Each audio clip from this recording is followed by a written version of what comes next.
Well, hi, and hey, good morning from Canada. We're getting close to Christmas now, and here's my latest treat here. Pretty nice looking clock radio, AM only clock radio. Poor guy's missing one knob here, but let's take a closer look at it.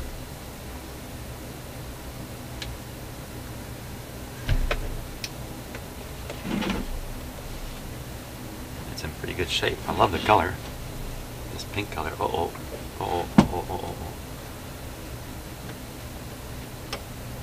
It's got a crack right here. Ooh, look at that. That piece is ready to break right off. Man, one good whack this way and this whole piece is gonna come off. Ooh. Oh. There's one crack. There's usually more. Oh. Look at that. That looks like a heat stress crack or something more of that sort. Wow. This isn't going anywhere though. These holes are interrupting the crack and stopping it, interestingly enough. It's going right into this foot. Yeah, it's gone right through the foot. Right to this hole over here. Amazing, eh? These holes, which you think would weaken it, are what's keeping it from cracking right through. Hey, what do we got here? Got the tube layout, 35W4 rectifier, 50C5 output tube, and then the usual 12AV6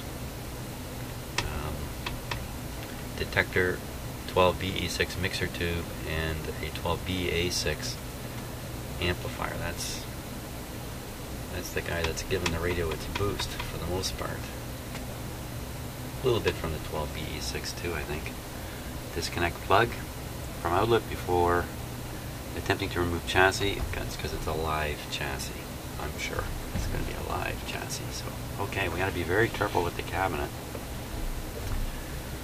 And hey, let's see what it does. Why not? Or let's see what it doesn't do. One way or the other.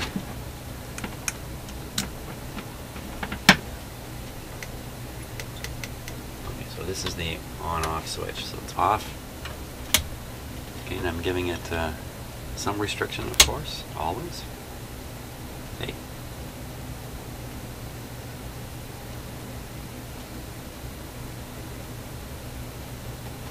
Gee, too bad I don't have my Geiger counter with me here, because I think these are coded, and I don't think this is quite old enough to have the radioactive coating on it, but it would be interesting to check. I think you got to be kind of out of the 40s to have the radioactive glowing coating on here. Okay, so that just came right off. Hey, I thought we were going to turn this on. Let's do that. Here we go. Okay, light came on, it's dulling down. It's good.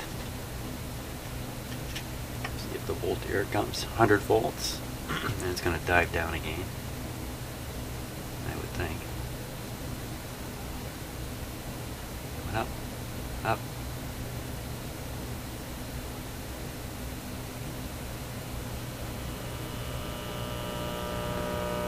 It's a humma. Okay, that's all we need to hear. Once we know it's humming, we know the problem. At least we know the first problem. There we go.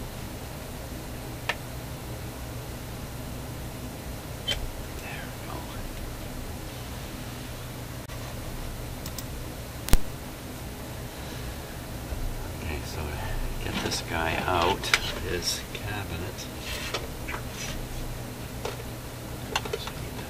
that little end off there. Came off pretty easy. Looks like 2 screws.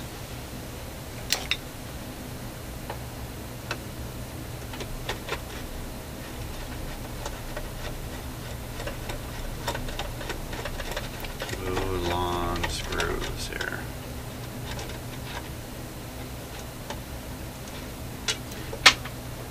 Okay, so much for that screw. Went to my special screw storage area on the floor. floor.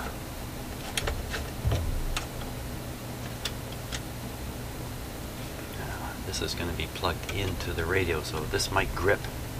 Might make it a little bit tough to take it apart. Where did that screw go? Oh, I think it fell right into my little garbage can of electronic parts. Just exactly where you wouldn't want it to go. Oh, I gotta pull this guy off too here. Easy as can be. Too easy. Oh, look at this knob. There's a crack in there. It's cracked all up through there. This is ready to shatter and just fail completely.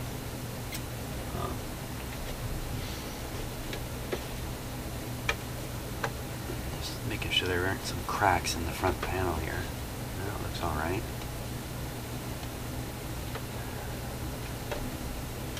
Okay. Should fall out.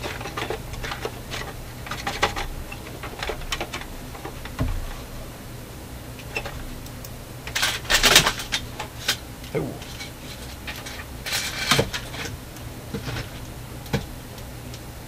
You'll never see that happen in a real TV studio, will you?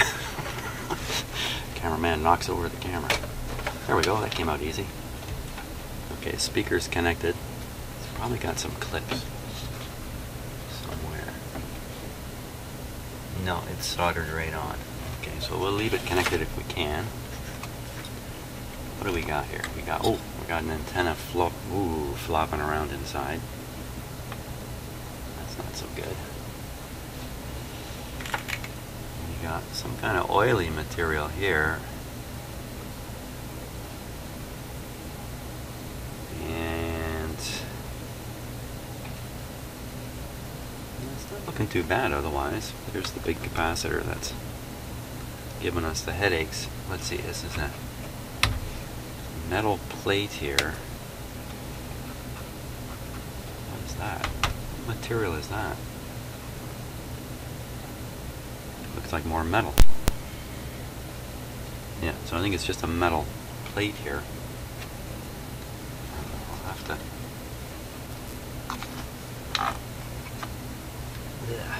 to separate it from the cabinet, and then we've got the problem of this clock wiring.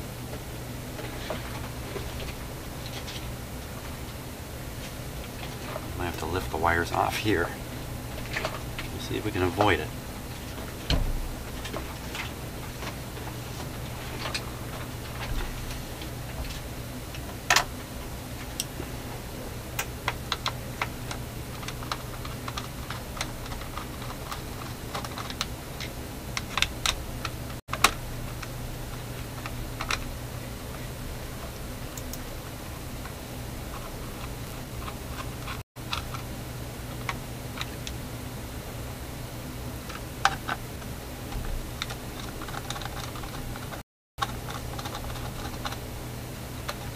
Now, when I'm working on these radios in my shop, I'm using an isolation transformer, which reduces to, well, pretty much eliminates the chance of me getting a shock between the radio and some grounded thing like the power system or refrigerator door behind me or whatever. If you plug these right in the wall, they are a little on the dangerous side. What's holding it in? Ugh. Just one more screw right down the middle.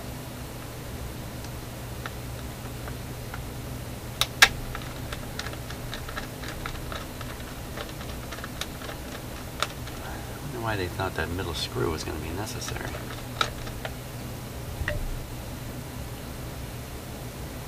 Okay, I'll get it when it comes out. There it goes.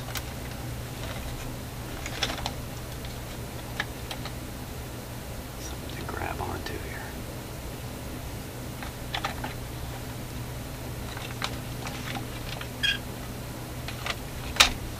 There we go. I think I'm going to disconnect the motor wires here. Leave was a lot less parts to worry about on my bench.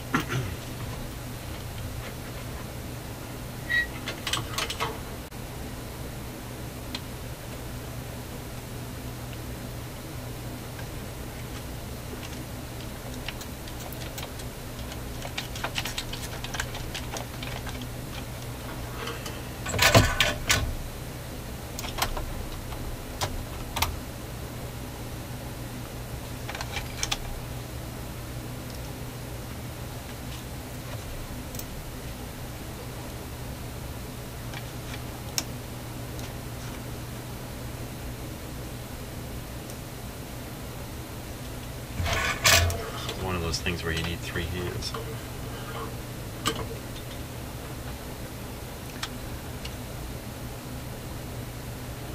With the soldering iron, gotta pull on the wire, gotta hold the radio down too.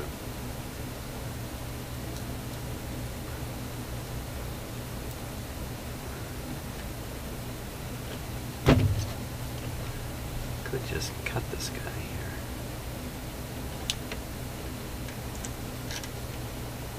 There we go.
What's holding that on?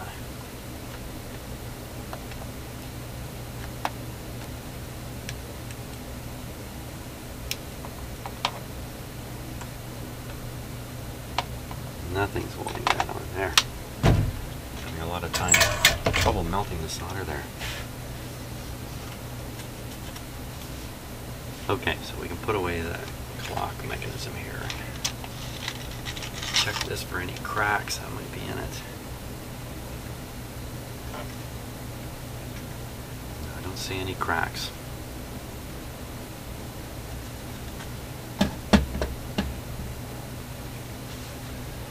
Okay, now, I wonder if we should fix this problem right away.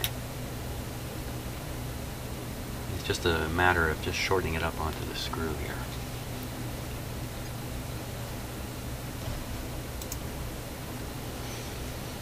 Let's do that, because I don't like that flopping around. It's going to rip the wires off at some point.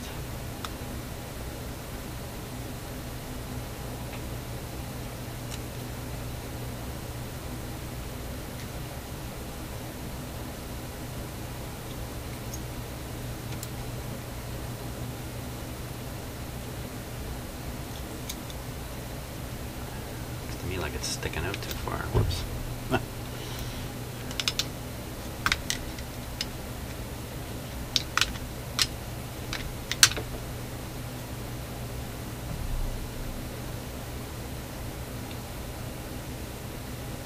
But for now I won't worry about it. When we go to put it back together, then I can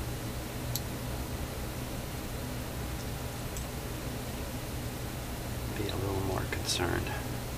So this probably broke because the screw applied pressure to this yellow plastic band, and the pressure set it up for fracturing. Oh, come on. Can't believe it.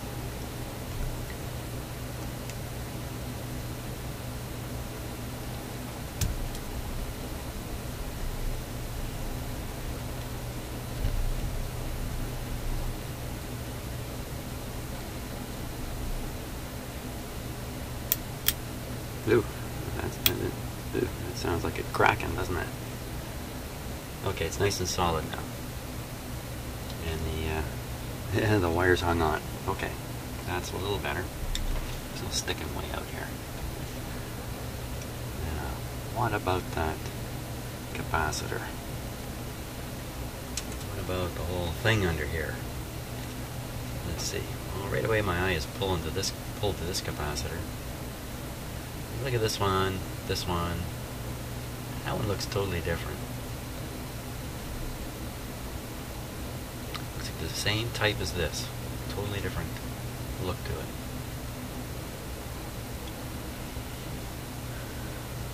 Now whether that means this is defective or not, I don't know offhand, but it makes it a little bit suspicious, doesn't it? Not a lot of parts in here. My gosh. 1, 2, 3, 4, 5, 6, 7, 8 capacitors. One high wattage resistor. Looks like it may have taken a bit of a beating.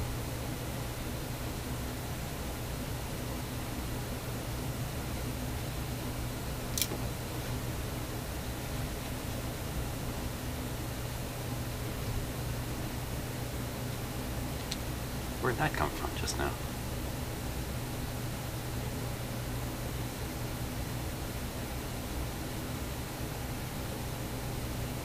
Oh well, maybe that's my short-term memory not helping out here. Well, nothing's leaping out at me. I don't see any burned resistors. These capacitors, they don't look good. This one looks dried up. But first we'll just change the power filter here. So blue wire, and red wire, and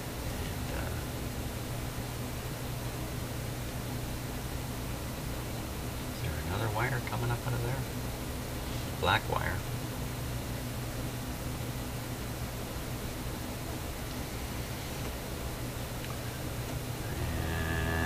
Cannot read this, can we? I'm trying to read the value on it.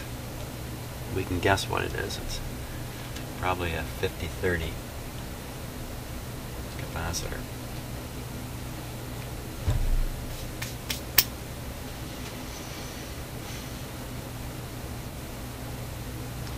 Let me vacuum it off a little bit. There's a little bit of corrosion down in here. You know, this really looks rusty to me, doesn't it? Just looks like rust.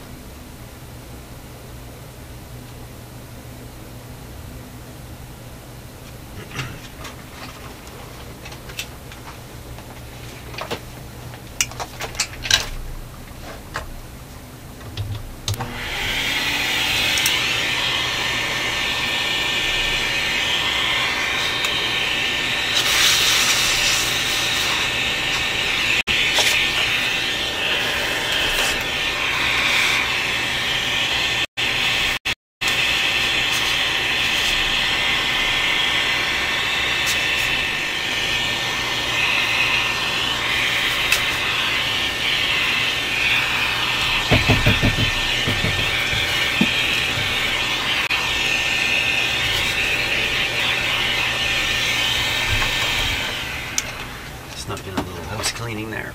Okay. But my bench is bouncing, and that's why that camera's doing those weird jumps. Like that. That's actually the camera bouncing a bit.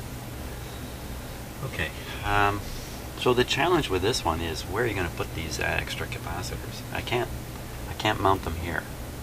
They're too big to fit into this tiny space here. This very thin space. So it's got to kind of go up on the top where the one that's up there is right now. And that one is in place with a band, metal band. Okay, good. Good show. It's screwed in. Often these are riveted in. Oh, jeepers. I just pushed on the antenna and I could hear this cracking. It's not going to last.